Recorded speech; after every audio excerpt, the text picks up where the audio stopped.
Hello दोस्तों, अब हम सीखने जा रहे हैं डिवाइन बैंड वॉक स्ट्रैटेजी। उसके पहले हम ये समझ लेते हैं कि बैंड वॉक होता क्या है। देखिए, दो तरह के बैंड वॉक होते हैं। एक होता है अपर बैंड वॉक और दूसरा होता है lower band walk. Lower band walk. अब अपर बैंड वॉक क्या होता है? अपर बैंड वॉक वो होता है कि जब हम देखेंगे कि प्राइस हमें कंटिन्यूअसली अपसाइड का मोमेंटम दिखा रहा है, ये हमें ये बताता है कि अभी बायर्स काफी ज्यादा स्ट्रांग है, इसीलिए प्राइस हमें अपर बैंड वॉक दिखा रहा है। और जब हम ये देखेंगे कि प्राइस लोअर बैंड वॉक दिखा रहा है, तो हम ये समझते हैं कि अभी सेलर्स ज्यादा स्ट्रांग है। ये होता है अपर बैंड और लोअर बैंड वॉक। अब इसे इस्तेमाल कैसे करना है वो मैं आपको समझा देता हूं। देखिए, सबसे पहले आपको क्या करना है, डिवाइन बैंड वॉक स्ट्रेटजी के लिए आपको एक इंडिकेटर लगाना है जिसका नाम है बॉलिंजर बैंड। आपको इंडिकेटर सेक्शन में आना है। इंडिकेटर सेक्शन में आने के बाद आपको टाइप करना है BB। जब आप BB टाइप करेंगे तो आपको बॉलिंजर बैंड इंडिकेटर सेक्शन में दिखेगा। इसको स्टार मार्क करके रख लेना है और इसको अप्लाई कर देना है। जैसा कि आप देख सकते हैं, मेरा यहाँ पर बॉलिंजर बैंड अप्लाई हो चुका है। इसकी सेटिंग में कोई चेंजेस नहीं करना है, वो मैं आपको आने वाले वीडियो के एंड में समझा दूंगा। अब समझ लेते हैं अप्लाई करने के बाद ये कैसा दिखता है। देखिए, अब मैंने एक स्टॉक है, उस स्टॉक पे मैंने बॉलिंजर बैंड अप्लाई कर दिया है। अब आपको क्या समझना है कि ये क्या होता है। देखिए, जो रेड लाइन आपको यहां पर दिख रही है, इसका ये मतलब है कि ये अपर बैंड है, मतलब प्राइस अपने अपर बैंड पर टिका हुआ है। और जो बीच की लाइन आपको दिख रही है जो कि ब्लू कलर में है, ये हमारे लिए मिडल बैंड है। इसका हम यूज कैसे करेंगे हम समझेंगे। और जो ग्रीन कलर में दिख रहा है, ये हमारे लिए लोअर बैंड है। तो इस तरीके से इसमें तीन चीजें होती है। अब इसके बारे में समझा देता हूं कि ये एक्चुअली होता क्या है। देखिए, सबसे पहले बॉलिंजर बैंड में जो ये ब्लू लाइन है, ये एक 20 EMA है। 20 EMA के ऊपर अगर प्राइस है, मतलब प्राइस अभी बुलिश टेरिटरी में है। और 20 EMA के नीचे प्राइस है, इसका मतलब प्राइस अभी बियरिश टेरिटरी में है। और ये जो अपर बैंड और लोअर बैंड है, ये इसके +2 डिविएशंस है। आप यहां पर देख सकते हैं BB20 SMA। 20 SMA का मतलब ये होता है कि पिछले 20 कैंडल का एवरेज प्राइस। और 2 का मतलब होता है स्टैंडर्ड डेविएशन इनटू 2। प्राइस का एक एवरेज वैल्यू निकाला जाता है, उसके बाद उसको स्टैंडर्ड डेविएशन 2 से मल्टीप्लाई किया जाता है। स्टैंडर्ड डेविएशन का मतलब होता है कि प्राइस एवरेज प्राइस से कितना दूर है। इस तरीके से इसको समझा जाता है। ये हो गया हमारा इंडिकेटर जो हमें समझना था, जो इंपॉर्टेंट था। लेकिन समझने से ज्यादा इंपॉर्टेंट होगा कि आप इसका यूज कैसे करेंगे। देखिए, इसकी सेटिंग में आपको कोई चेंजेस नहीं करना है, एज इट इज रखना है। हाँ, चाहे तो आप कलर चेंज करना चाहें तो चेंज कर सकते हैं। जैसे मेरी सेटिंग में अपर बैंड के लिए मैंने रेड रखा है, लोअर बैंड के लिए मैंने ग्रीन रखा है और मिडल बैंड के लिए मैंने ब्लू रखा हुआ है। अब बात करते हैं कि ये अपर बैंड और लोअर बैंड में हमें बैंड वॉक कैसे देखना होगा। देखिए, उम्मीद करता हूं कि आप हमारे पुराने वीडियो में ये सीख चुके होंगे कि आपको स्टॉक को सेलेक्ट कैसे करना है, जो कि हमारा डिवाइन स्कैनर से आपको पता चल जाएगा। उसके बाद आपको क्या करना है कि हमारे स्कैनर से जो स्टॉक्स मिलेंगे उसमें आपको सर्च करना है कि कौन सा ऐसा स्टॉक है जिसमें आपको बैंड वॉक देखने के लिए मिल रहा है। याद रहे, बैंड वॉक स्कैनर के थ्रू आपको बुलिश स्टॉक्स भी मिलेंगे और बियरिश स्टॉक्स भी मिलेंगे। जिसमें जिस तरीके का सेटअप बन रहा होगा, आपको उस तरीके से यूज करना है। अब बात करते हैं कुछ एग्जाम्पल्स की। अभी तक हमने बुल बैंड अभी तक हमने डिवाइन बैंड वॉक स्ट्रैटेजी क्या होती है, कैसे उसको यूज़ करना है और उसकी सेटिंग्स क्या होती है, ये समझ लिया। अब हम उसकी कुछ इंपॉर्टेंट कंडीशन को समझ लेते हैं। पहला है, जब बुलिश बैंड वॉक होगा तो उसमें हमें कुछ कंडीशंस का ध्यान रखना है, जो कि पहला है, जब भी प्राइस 20 ईएमए मतलब मिडल बैंड, जब भी प्राइस 20 ईएमए मतलब मिडल बैंड के ऊपर होगा, तब ही हम इसको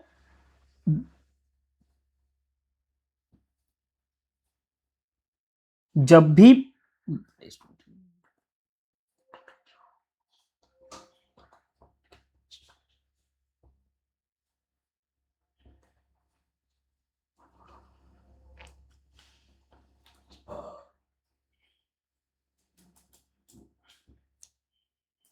अब इसकी अभी तक हमने डिवाइन बैंड वॉक स्ट्रेटजी की सेटिंग क्या होता है उसके बारे में समझ लिया।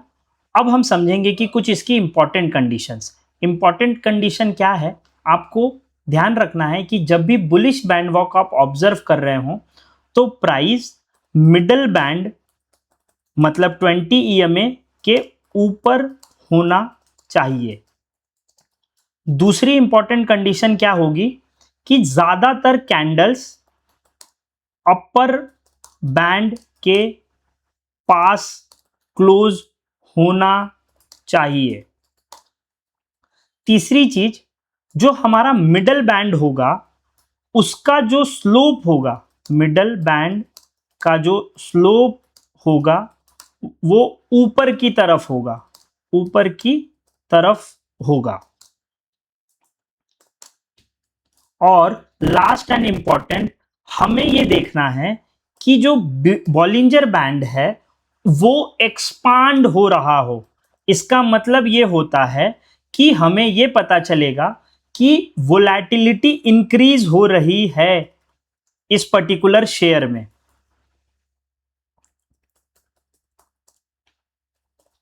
इंक्रीज हो रही है, ठीक है। ये रही इंपॉर्टेंट कंडीशंस जो कि आपको ध्यान में रखना है। अब इसी का उल्टा हमें बियरिश बैंड वॉक में देखने के लिए मिलेगा। सबसे पहला, प्राइस मिडल बैंड के नीचे हो। दूसरा, ज्यादातर कैंडल्स हमें लोअर बैंड पर क्लोज होते नजर आ रही हो, क्लोज हो। एंड तीसरा, जो मिडल बैंड का स्लोप होगा,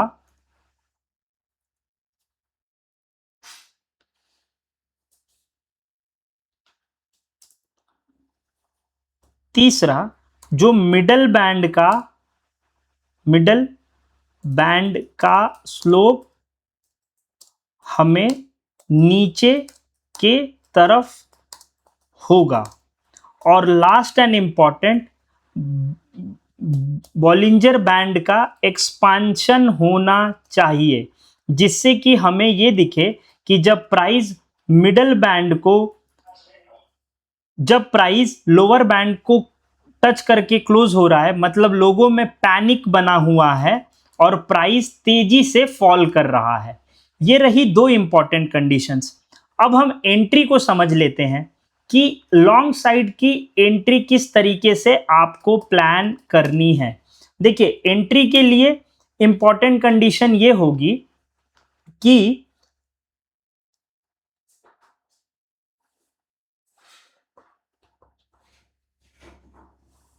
हाँ, बुलिश बैंड वॉक में एंट्री की जो पहली कंडीशन होगी उसमें हमें क्या चाहिए कि प्राइस अपर बैंड पर क्लोज हो जाए, क्लोज हो, तब हम एंट्री प्लान करेंगे। हमारा स्टॉप लॉस रीसेंट स्विंग के नीचे होगा, रीसेंट स्विंग के नीचे होगा। और टारगेट हमारा जब भी टारगेट के लिए हम रिस्क रिवॉर्ड 1:3 1:3 प्लान करेंगे, या फिर जब भी अपर बैंड पे रेड कैंडल की क्लोजिंग होगी तब। ये रहे हमारे एंट्री, स्टॉप लॉस और टारगेट की कंडीशंस। यही चीजें हमें सेम बियरिश साइड में भी देखनी है।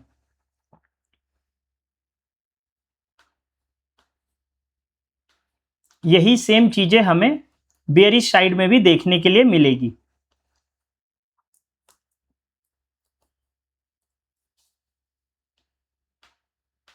एंट्री, एग्जिट,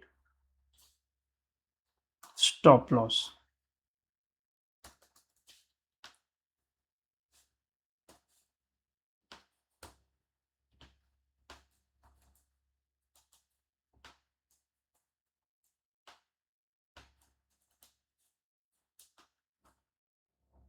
बियरिश साइड में क्या इंपॉर्टेंट एंट्री हो अब हम समझते हैं कि बियरिश बैंड वॉक में हमें एंट्री कब करनी है।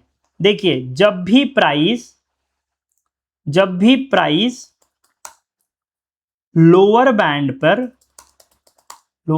पर क्लोज होगा तब हम एंट्री प्लान करेंगे, और स्टॉप लॉस हमारा रीसेंट स्विंग के पास होगा। याद रहे, जब आप शॉर्ट साइड की ट्रेड प्लान करेंगे तो रीसेंट स्विंग जो भी होगी आपकी, उसके ऊपर, रीसेंट स्विंग के ऊपर आपको स्टॉप लॉस रखना है।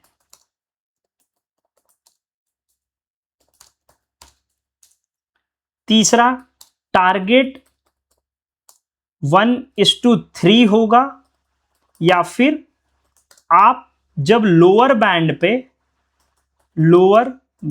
पे एक ग्रीन कैंडल बन जाएगी तब एग्जिट करना है। ये रही इंपॉर्टेंट कंडीशन। आप इसका स्क्रीनशॉट लेकर के आप अपने पास रख सकते हैं। अब हम देखेंगे कुछ इंपॉर्टेंट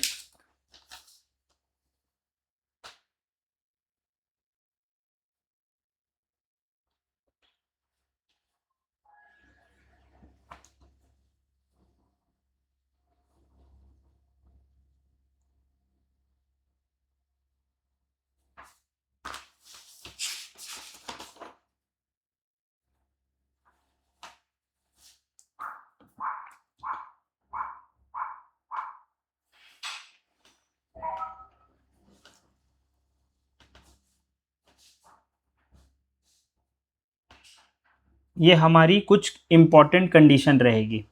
ये कंडीशन का ध्यान रखिए। चलिए अब हम समझते हैं कि इंडिकेटर को यूज कैसे करना है कुछ एग्जांपल्स के जरिए। जैसे फॉर एग्जांपल, सबसे पहले हम एग्जांपल ले लेते हैं कल्याण ज्वेलर्स का। अब हम यहाँ पे देखेंगे कि क्या यहाँ पे हमें बॉलिंजर बैंड का अपसाइड मोमेंटम देखने के लिए मिला क्या। देखिए, सबसे पहले अगर मैं बात करूं तो इंपॉर्टेंट कंडीशन ये है कि प्राइस का जो मिडल बैंड का स्लोप हो वो ऊपर की तरफ होना चाहिए। मैं इसको बार रिप्ले करके भी आपको समझा दूंगा।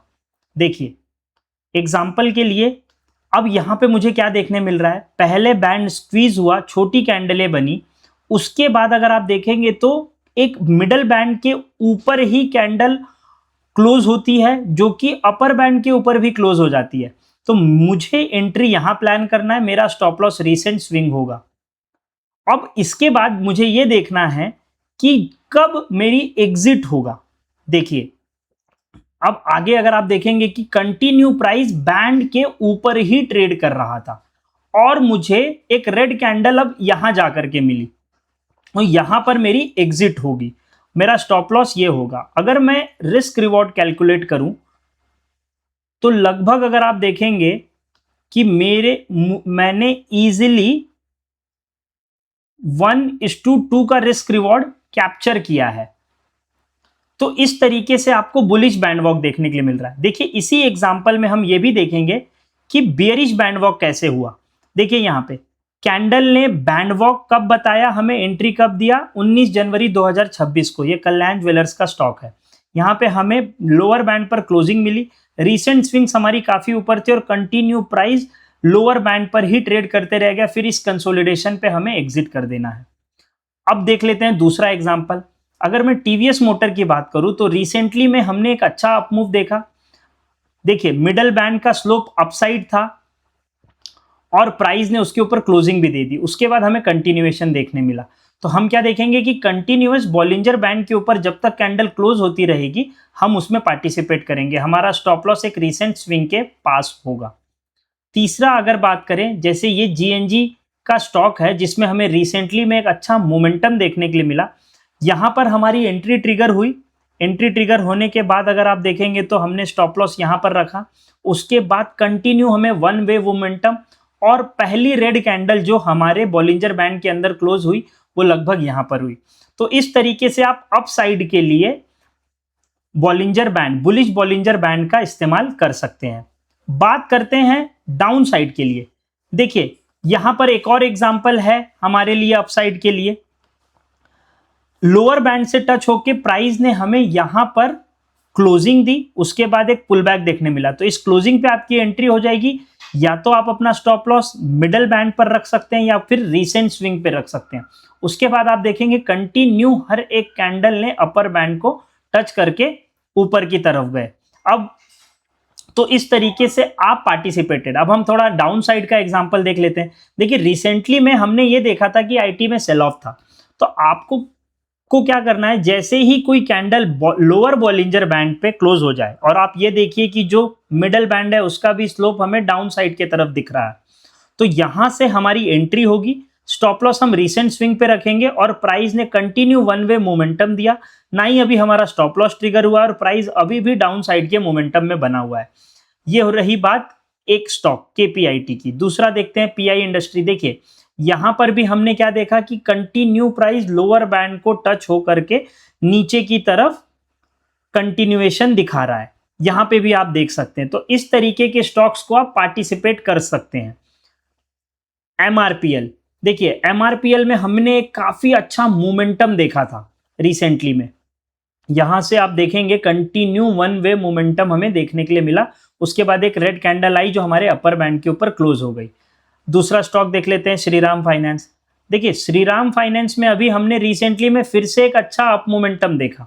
यहां से कंटिन्यू बाइंग देखी। तो ये रहे कुछ एग्जांपल्स। अब कुछ इंपॉर्टेंट पॉइंट्स आपको समझा देता हूं। देखिए ये चीज काफी ज्यादा इंपॉर्टेंट होगी। आपको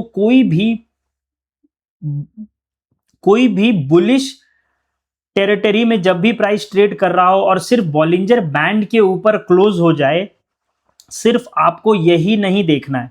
ये बात का ध्यान रहे, आपको बाकी चीजें भी वेरीफाई करनी है। जैसे कि आपको कौन से स्टॉक्स को सेलेक्ट करना है, क्या स्टॉक जब ब्रेकआउट दे रहा है तो उसमें वॉल्यूम्स हैं या नहीं है, ये भी आपको वेरीफाई करना बहुत ज्यादा इंपॉर्टेंट हो जाता है। देखिए यहाँ पे जब ब्रेकआउट आया तो हमने यहाँ पे वॉल्यूम्स भी देखा था, इसीलिए कंटिन्यूएशन रहा। तो याद रहे आपको ये भी नोटिस करना है कि क्या कोई प्राइस किसी लेवल का ब्रेकआउट दे रहा है। देखिए यहाँ पे हमें एक अच्छा ब्रेकआउट देखने के लिए मिला था, इसीलिए हमने यहाँ पे एक बैंड वॉक देखा। अगर वॉल्यूम के साथ ना हो, ब्रेकआउट की कंडीशन मीट नहीं हो रही हो, सिर्फ रैंडम किसी अपर बैंड पर अगर कैंडल क्लोज हो जाए या लोअर बैंड पर कैंडल क्लोज हो जाए तो आपको पार्टिसिपेट नहीं करना है। इस चीज को आप अपने ध्यान में रखिए।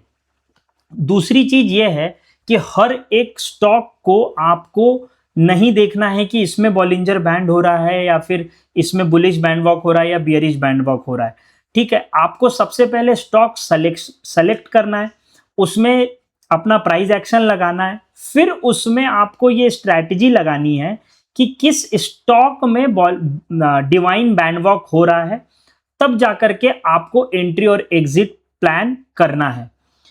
उम्मीद करता हूं कि आपको बॉलिंजर बैंड की स्ट्रैटेजी समझ में आ गई होगी। अगर आपको नहीं समझ में आई है तो इस वीडियो को 2 बार या 3 बार देखें, क्योंकि ये चीज़ ऐसी है, अगर आप टेक्निकल नॉलेज से अवेयर नहीं है तो आपको 2 या 3 बार ये चीज़ें देखनी पड़ सकती है। ये रही हमारी डिवाइन बैंड वॉक स्ट्रैटेजी और उसकी कंडीशन, कुछ यूजेस और उसके कुछ एग्जांपल्स। आगे आने वाले समय में हम देखेंगे कि किस तरीके से